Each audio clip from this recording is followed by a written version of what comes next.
You really need to pay attention in the classes, figure out the essence of the formula. Why is this formula being used exactly? Mm. And just do the assignments before time.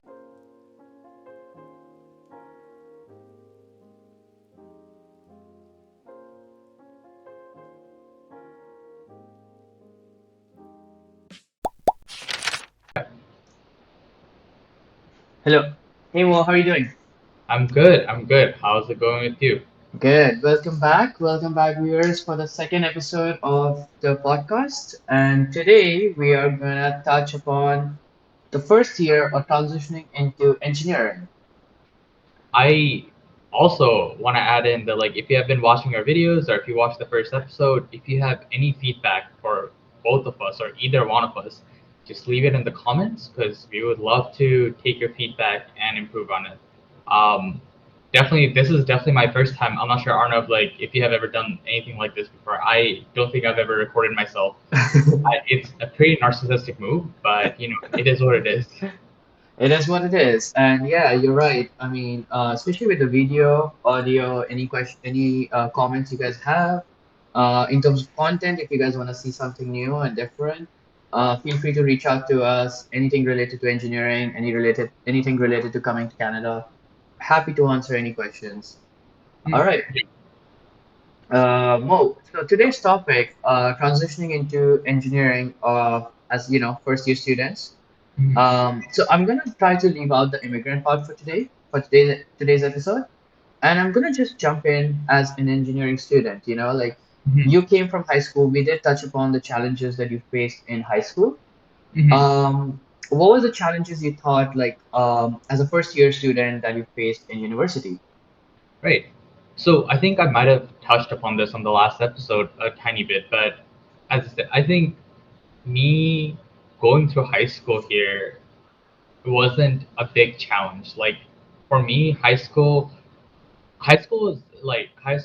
was fun, and I think I learned a lot. But I personally don't think I was challenged to my limits.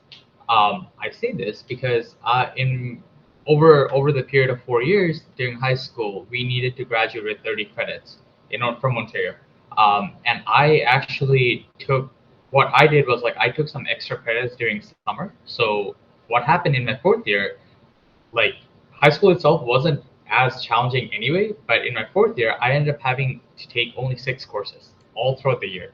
So I took 3 courses in first Wow. semester, 3 courses in second semester, and like I had a spare. So my experience in grade 12 was very easy. Like me having done with the summer courses made grade 12 extremely easy. Like I got to focus more.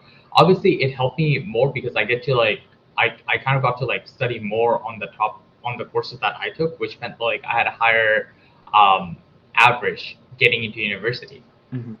Um, so that's where I was at before going to university. Now going into first year, getting into University of Toronto, I got into track one.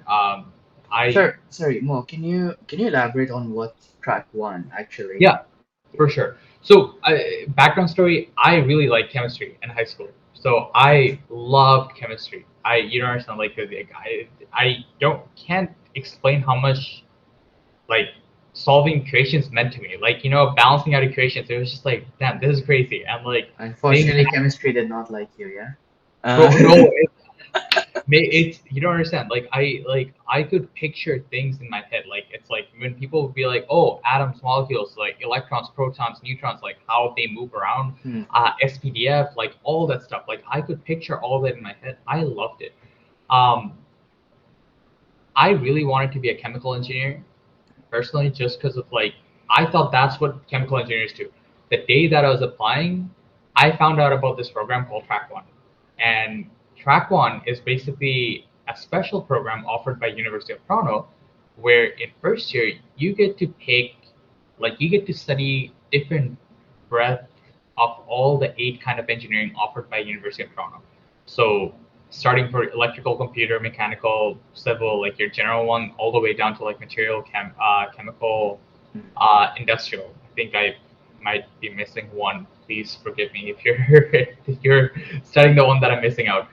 Um, but yeah, like you get to take courses from all these 8 areas, and at the end of your first year, if you passed your courses, like just pass, like not even like 80% or you don't need to like get like a certain GPA, you're guaranteed a spot into your first choice. So me being done with track one at the end of the first year, I was like, hey, I want to do electrical and computer, and I got like I immediately got it for my second year. So essentially, that was the advantage of track one, that you get to experience all eight engineerings all together in 1 year, and then get to decide, hey, this is what I want to do, versus this is not what I want to do. So you just don't do it. Yeah. So that was track one engineering. Um, going into a bit more. So first year, uh, first year was definitely like a lot for me. Like as I mentioned, like high school, grade 12 was a breeze through based on the number of courses, and high school wasn't as challenging. Like I genuinely think, and this is not a criticism to Yeah. Canadian education per se. I think it's the high school teachers here. They spoon feed you, and it's because I'm not also criticizing high school teachers. I think high school teachers in Canada, especially like being sorry, having gone to a high school in Ontario, I know my teachers from TDSB. I respect them so much. They spoon fed the stuff to you. So there wasn't any challenge that like, hey, I need to learn this by myself. Yeah. And I realized like a lot of kids like didn't have that. So me kind of going through that stream, even though I had brown parents, so which meant like I had to study like crazy. I had to get my grades up like crazy. Yeah. But it wasn't a push from the teacher. The teacher would be like, hey, this is how you do it. This is what you do. But transitioning from that all the way to university was crazy because like university wasn't like, oh hey, let's just spoon feed your data. And then I think this is where you can jump in with your experience. But I Yeah. basically came in with all these international students, and they already knew so much, like in first year, which I didn't, and which Yeah. I No. didn't study. Before I jump into an experience as an immigrant or like someone coming out of the country, I just wanted to ask, like, you have touched upon it twice now, like in the previous episode as well as this one, like the education was just not good enough compared to immigrant students coming from, let's say, China and India, right? That Mhm. generally makes the majority of the class in engineering. So what do you think? Like, for example, let's say like someone watching us today, maybe like going into the university in 2 months' time. Right, What do you think they can do differently, like to improve before they go into university? right. So, um, I think that's kind of interesting. You say this. I definitely think majority of our international students come from China and India, and it's mind-boggling how smart these kids are. Like Arnav, like looking at you compared to you, I knew nothing in first year. Like it's actually. Even now you don't, but it's okay. Uh, But I no okay. Well, to be completely fair, my cousins who are currently in Bangladesh, I went there last summer.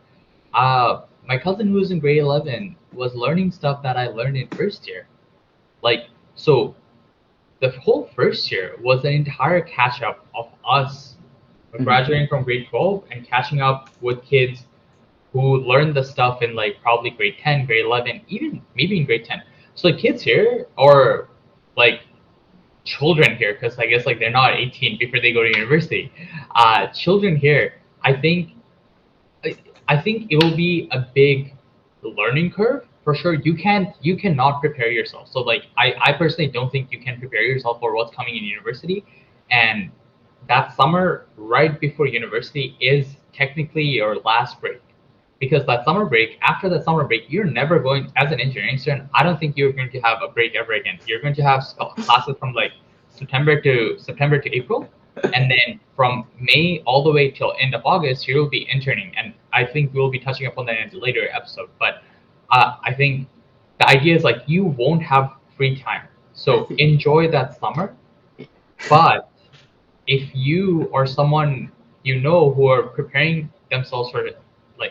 preparing themselves for engineering at any big universities, I think the key thing that you need to understand is like you have to take responsibility. You have to take responsibility in your own hands. You have to learn to manage your time. You have to do a lot. Um, I think I everyone. Sorry, go on. I no, I just feel like we're scaring away people from No, engineering. no, it's not. But like a goal. So Yeah, I think again, these are all future conversation topics, like for right. later episodes. But one thing that people need to understand that like going to engineering school isn't just about learning the background fundamentals. Hmm. It's actually learning about these skills. Like I had 40 hours of classes a week while I commuted from home Hmm. in second year. So I had 40 hours of class a week while I commuted from home. My commute one way was 1.5 hour. So Right. I would spend 3 hours on the road with 40 hours of classes. On top of that, I had assignments. So I had labs, which means like assignments that I had to do ahead of time. And lab was like the way for us to like present our results. Hmm. I had literal assignments, which physically you write it down. I had weekly quizzes, tutorials, classes, lectures, exams, midterms, Yeah. all of this. So I had to study for that. On top of that, you take so time management is so crucial. So I think so. Where I'm getting to this is like it's not scary. It's more so like you have to understand. You have to learn to like manage your time, and if that means that like do extracurriculars, push yourself. If you are like me and you're like, hey, high school is not as challenging, do things that are outside of your comfort zone. I I played soccer. So I did a lot of like extracurriculars in high school. I did rugby. I played soccer. I did badminton. I did cross country, track, debate club, science club, physics club, chemistry club. I did all of that, and yet I somehow managed to find time. Maybe I wasn't pushing myself enough. So I think push yourself, learn how to manage your time, use that, Yeah. but also maintaining your average. Don't drop your academic standards. I think that's the most crucial part in all of this. Yeah. So I think let me just bring back my experience a little bit as well. Yeah. So from an international student perspective, I think it's really good. And yeah, like for me, like as an international student from an outsider perspective, looking at domestic students, I think a couple of things that they didn't do really well in the first year was they really procrastinated their assignments to the last moment. I saw Mm, that happening quite a lot, especially in in the first year in linear algebra and stuff. They, there's a lot of resources for people to for teachers to help you and guide you, and what ends up happening is that students take that for granted. They really take the assignments for granted. They would say, okay, you know what? These assignments I can pass by like copying off someone or even just like doing at the last minute, like figuring it out from the book, just using the formulas and everything. But you really need to pay attention in the classes, figure out the essence of the formula. Why is this formula being used exactly? mm, And just do the assignments before time. Because if you do it before time, you are going to spend a bit more extra time, but you're really going to understand what's going on there. Once you understand that, you really don't need to study that much for your exams in first year. What ends up happening is because people procrastinating throughout the year, during the exams they get really stressed. So that's really key, really important in my opinion. Secondly, like I think something that can help you is to understand that things are going to be harder, which Mohammed has mentioned multiple times. But things in engineering are harder. The competition is manifold, and yeah, I mean international students are coming, and they're obviously like in the previous episode, as I mentioned, they're coming with a chip on their shoulder, saying that hey, like we have spent this X amount of money, we are in a new country where we want to prove ourselves, and so they are going to be studying extra hard. Um, so make sure that you are working as well as party, not just party like partying is great actually because you do meet people, you do communicate, you do talk with a lot of people and make good connections. But at the end of the day, like after the parties are over, you have to start studying as well. Now, sorry, Mo, if you have anything. no, No, okay. please continue. Please Yeah, continue. and from an international student perspective, and this is so we don't have to study too much, and that's kind of a given. It's not true for everyone, and if it is not true for you right now, I would say definitely make sure your academics are on par. That is definitely something that's gonna keep you out of the like put you out of the crowd, especially when you come to a new country. Like if you need an internship in your first year, it is generally a little more challenging than a domestic student. That's the honest truth. So if you do want to get an internship after first year, a research job is a great opportunity, and marks do matter there a lot in your first internship. Even for jobs after first year, a lot of companies do look at your marks. Unfortunately, that's the truth. At least until you graduate university, your marks will matter. So yes, pay attention to your marks. But for those people who are coming with like a good GPA, a good understanding of the basic concepts, have studied this in the past, I really think like as international students, we don't mingle with a lot of different diverse communities. And I think communication is really key. Like you're gonna go into the industry and you're gonna meet tons of people from coming from different backgrounds. And you need to know a way to communicate with them, some way or the other. Um, you can maybe like go to those parties, like start hanging out with people, go to the social events, start putting yourself out there, go into extracurricular activities where there's team building, there is you don't even have to be just sports, right? Like yes, me and Mo, we both come from sports backgrounds. So I played football. Actually, Mo used to be a captain of the team I used to play with. So Mo is really good in his field as well. And even in extracurriculars, except from academics, he's really good. Worst time of my life. In case anyone's watching, I have stories on this guy. I will cut him off right now. I captain him. I okay, but Okay. like paused everything in this podcast. I biggest memory, okay? Like anyone who's listening, I call this guy out. I'm like, Arnav, get in. No matter what you do, don't do anything dumb. My guy gets on the field. 2 minutes in, goes straight in, slide tackling, gets a red card. I cannot like. Oh my god, I am. I think my horror memories from engineering are tied with everything that's tied with is from this dude messing up everything, doing everything that I asked him not to do. Allah, every day I pray to God. Ah, sorry, Or please continue. all right, bringing it back. Yeah. So like as I was saying, like like extracurriculars, just figure out there's a lot of mixers that happen. You're gonna meet people outside of engineering. You're gonna meet people inside of engineering from different disciplines. These are the people you're gonna have connection with throughout your life. They're gonna help you throughout your career. They're gonna help you in ways you wouldn't even be able to imagine. And keep those connections. They're very helpful. They're very important. I would also like to add in, I Yeah. think, Arnav, like you touched upon something really good. I think as someone who grew up in North America, so that's not like entirely true because I didn't grow up entirely here. But like as someone who spent majority of their Mhm. life in North America, Yeah. I think I personally would love.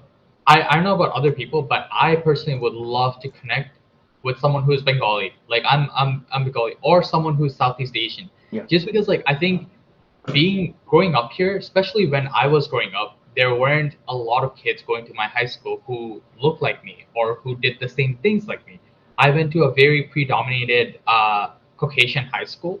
A lot of Asian kids were there, a lot of white kids were there, a lot of Persian kids were there, but not Mhm. there were maybe handful of two or three brown kids in the entire school. Wow. Um, which is for me connecting to my culture was, and again like this is something I couldn't do. I couldn't connect to my culture, Mhm. and as Arnav touched upon, I played a lot of soccer, so I would literally take the train 30 minutes 40 minutes away from my home because I lived in a Wow. predominated white neighborhood just to play soccer with people who look like me. And I did that because it's like it just, even though I'm like not super tied to my culture, something about doing that made me feel comfortable. Yeah. Not that I knew any of these kids, not that any of these brown kids ever did anything to me, but it's just Mhm. like as much as I liked having my friends in high school, I also wanted to connect to more people of my culture. So going into university, when I saw so many international students, so a lot of them were coming from India. I had a couple of friends who came from Bangladesh. It was great. Like for me, it was such a good time because like I'm like at for the first time in my life, I was like, damn, me bringing over food from home, the things that smell. isn't really smelly because Mm, like that's normal. I love brown food, and like when other people would bring it in, when it's just like a common like these there are some common grounds. Like right now, obviously, I think both me and Arnav going to school in Toronto, which is such a multiculturally diverse city. Right now, I don't think these issues they still exist, but I don't think they exist to the point. I think it has gone a lot. I know what the right word is, but like it doesn't. I don't think it's as bad, or it's not bad at all. mm, In my mm, in my honest opinion, I don't think it's as bad at all. Uh, it's one of the most diverse cities in the world, and I never feel left out mm, every time I go back to Toronto. So I think from someone who spend majority of their time here, I would have loved to talk to more international students. Um, just because why not? Like I would love to like know about like what you went through. Like yeah. Arno's background. Arno, I can ask you about like what you did in high school, which I think you're crazy like 17-hour day of like going to teachers, playing soccer, also at the same time studying for like the huge board exam that you guys had and whatnot. Like so I think Mhm. me learning about these things was like it was mind blowing because I was like, damn, I didn't do any of this. I just kind of got into university and like, wow, I know why I'm so behind from these guys because like they Yeah. obviously put in the work, and it's not that they didn't put in the work; they just put in the work way earlier than myself. Um, as a domestic student, I think what really helped me that I noticed with some of my international friends was a lot of these international friends of mine who like kind of slacked in first year because they were like, hey, we did all of this, so they Mhm. didn't really put in a lot of effort. But I would also like to reassure you, the domestic students who are listening to this, it's like you can use that first year time to catch up. You Mhm. don't focus. I'm personally, I'm not a GPA kind of guy. My GPA isn't super high, so I suggest that like use first year to learn your weaknesses. Use first year to understand how you. I think these are some of the key points. Use first year to understand how you study, what you like, what makes you study more, or what Mhm. makes you just be more successful. Some people need to grind out, like like they need to have like a 30-hour prime session, Yeah. 30-hour study session, and whatnot. For me, I'm the kind of guy I can't focus. Like I literally cannot focus for Yeah. longer than like 10 minutes. Like even while we're having this call, I see my phone right there. I'm like, damn, maybe I should just like pick my phone up. But I'm saying that like learn how best you study, Yeah. but learn how you manage your time and Mhm. use that time in first year. Don't focus on your GPA as a domestic student. Mhm. The faster or the sooner you figure your weaknesses and your strengths, the faster you will move forward. You'll be more successful in second year because like a Yeah. lot of these, I noticed a lot of my international friends started doing not as good as first year in their second year because like then it's like new areas they slacked in their first year because they didn't go through the same level. Mhm. For me, the pressure was like going from here all the way here Yeah. versus like for a lot of these international students, it was like oh like kind of like a flat area, and then second year was like whoops because each year is a huge curve from like the previous years. So as a domestic student, when you go through that first bump, you're like, okay, I know how to handle that pressure. So in Mhm. second year, you know exactly what to do. Even though you're still going to cry, you're still going to complain, you're still going to have issues. Mhm. But I think you're going to learn to cry a bit better, if that makes sense. Um, so I can reassure you, things do work out. I'm not trying to scare you. I'm just telling you that like these are some of the things that I tried. Yeah. And again, maybe none of these things might work for you because everyone is very different. Yeah. A little while back, you actually touched upon something very interesting, which was you were basically going to university and you were taking a couple of hours of commute back Hmm. to your house. Right. So that was around. I think it was like an hour and a half. You said, if I remember correctly. One way, an Yeah. hour and a half. Yeah. So it's a total 3 hours. Okay. Mhm. So did you think that was a disadvantage for you? Like, do you like looking back, would you have preferred to stay near downtown where the university was located or in university premises if it was possible? For sure. It's a great question. I think I have. So it actually ties back into like where I went to university. But I actually got accepted. I got acceptance from University of Waterloo. I got into electrical engineering, Mm-hmm. and for University of Toronto, I got into track one. Mm-hmm. I would have loved to go to University of Waterloo as well. Yeah. That Waterloo being, you know, one of the better schools in North America as well. I'm not going to compare. I don't. I think I was blessed to have gotten into both the universities. I also understand that like not a lot of people are fortunate, so I'm not going to compare which one is better and which one's not. Uh, my parents actually wanted me to stay inside of Toronto, or Mm-hmm. my parents wanted me to stay at home. At that point in our life, I don't think my parents were, first of all, rich or solvent enough to send Mm-hmm. me living downtown. Mm-hmm. So, which is like, I think me living downtown would have saved half of my issues, Mm-hmm. but I also don't think my parents were solvent enough, or it was just like not possible for our family. I am so blessed, like because my parents did everything let, to the let me best of. let me take you into a bit of a hypothetical situation here. Yeah, Let's say you were financially possible mhm, to stay in downtown, right? Of course, it yeah, comes with its challenges, and we can talk about the rent prices in Toronto in a later video, and right. financial situation about studying at a university. Um, what do you think? What would have become better in your life if you had stayed in downtown? Um, so I think the biggest thing is like the commute itself. Like I think you can imagine like Arnav, before an exam, like Mhm. what was your mentality like? I'm asking. So I think I'm asking a follow up question. Then I think I will use that to answer my question. Yeah. So I mean, to be very honest, like I did sleep early, right? And I did try to wake up like a couple of hours earlier before the exam. Yes, and the reason was because I was always stressed before an exam because I always had nightmares where I'm missing an exam and up until fourth year. Like even in fourth year, I remember I would sometimes wake up in the middle of the night before an exam just because I would in my mind I would be like, hey, I'm gonna miss an exam. And I just never wanted to miss an exam because I slipped through. And turns out that they would give me a zero in the exam. So I always had that nightmare. And so I just always woke up quite early and I was always an early sleeper. But I think it's different for different people. I think like a lot of people who lived around me, they definitely woke up at the last moment, rushed to the exam. It happened quite often, I would say. okay, so taking that idea in, you can Mhm. imagine I lived all the way to the corner of Toronto. Okay, Yeah. so for me to go to school, I would have had to take my first bus, which comes into my neighborhood every 30 minutes. Hmm. So if I missed that bus, I would have had to wait for the next 30 minutes for that bus to come back. Yeah. And sometimes the buses would not even be on schedule, on the right Wow. schedule. So I would have to be like running in the middle of like negative 10 degrees, negative 20 degrees to Hmm. chase for that bus. That was my first bus. That would go to an RT station. Yeah. RT, if you folks from Toronto know, it's like a very rundown subway station all the way in the east side. Hmm. So we take that. That was my first train. Taking that first train, I'll go into the second station where I'll take another train.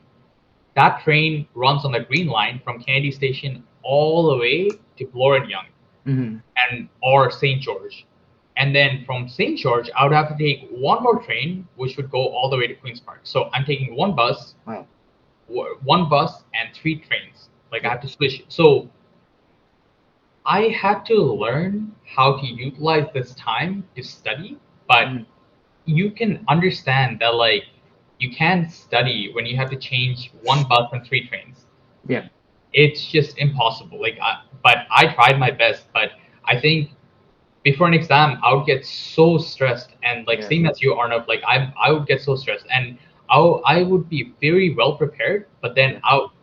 this commute would ruin my Exactly. headspace, and it was just like I can't. Or even we were going to school, it was just so stressful. Before like Yeah. I would leave, my classes would start at 9 o'clock in the morning. I would have to leave home at 7, Yeah. or I would have to wake up at 7, catch the 7:30 bus if I were to like make it home by like 9 o'clock. Mm. So I think this is such a key thing that like Yeah. I think if I could redo it all and if I had the financial solvency, I would live downtown. Um, Hmm. I'm living by myself right now, and I know it has its own challenges. But I think at least I would have been in a better headspace, for Makes sure. sense. Yeah, and yeah, I think that some points that you didn't touch upon that I thought were also more interesting were the fact that there's, I think there was a social aspect to it. Like, like you guys have to leave early. I saw that with a couple of my friends, Right. who left before 8 p.m. or something because they want to reach home by like 9:30 10, right? Um, there's also, I feel like yeah, like the amount of time gap there is, you guys don't really spend that much time in the labs.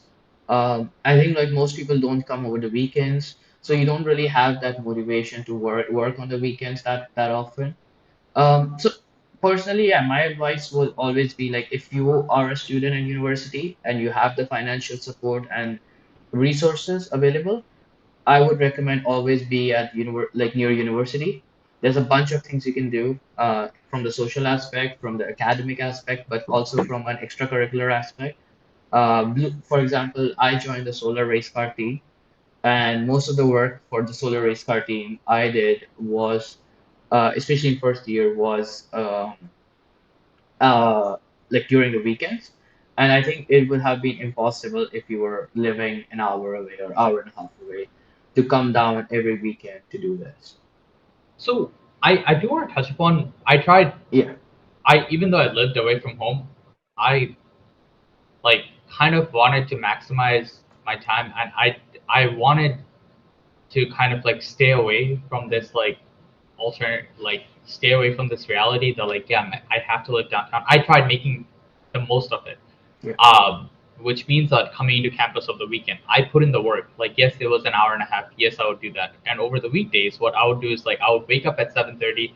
It's not the most efficient way, and I would not highly recommend this. But this is something that I work out for myself.